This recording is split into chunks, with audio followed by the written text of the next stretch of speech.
அந்த 1 minute short ஃபிலிம்ங்கும்போது நம்ம படத்தில் வந்து நமக்கு அவ்வளோ நேரம் இருக்கும், ஒரு கேரக்டரை பற்றி நிறைய விஷயம் சொல்லலாம், அதை வந்து நம்ம எவ்வளோக்கு எவ்வளோ வந்து ஆழமாக டெப்த்தாக காட்ட முடியுமோ காட்ட முடியும். ஆனால் ஒரு நிமிஷத்தில் வந்து எல்லாத்தையும் சொல்லணும், ஒரு மெசேஜை கன்வே பண்ணணும் அப்படிங்கிறது ரொம்ப பெரிய விஷயம். ஒரு நிமிஷத்தில் படம் பண்ணுறதுன்றது மிகப்பெரிய கொடுமை தான். ஏன்னா நாங்கள் ஒரு 2.25 மணி நேரத்தில் ஒரு கதை சொல்கிறதுக்கே ரொம்ப கஷ்டப்படுறோம்.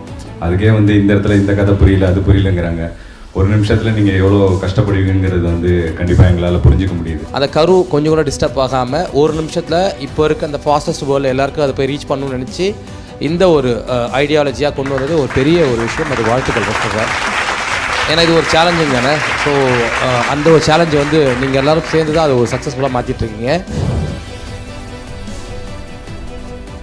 ஒரு நிமிஷத்துக்குள்ள சோசியல் மீடியா எல்லாருமே சொன்னால் ஒரே ஒருத்தர் மட்டும் வேற ஒரு பேட்டர்ன், அது ரொம்ப நல்லா இருக்கு. ஒரு நிமிஷத்துல கருத்து சொல்றது, 30 செகண்ட்ல கருத்து சொல்றது அப்படின்னா பல விஷயத்த ஒரு ஆடை நீங்க கன்வே பண்ண முடியும். உங்களால நீங்க கிரியேட்டிவிட்டியா யோசிக்க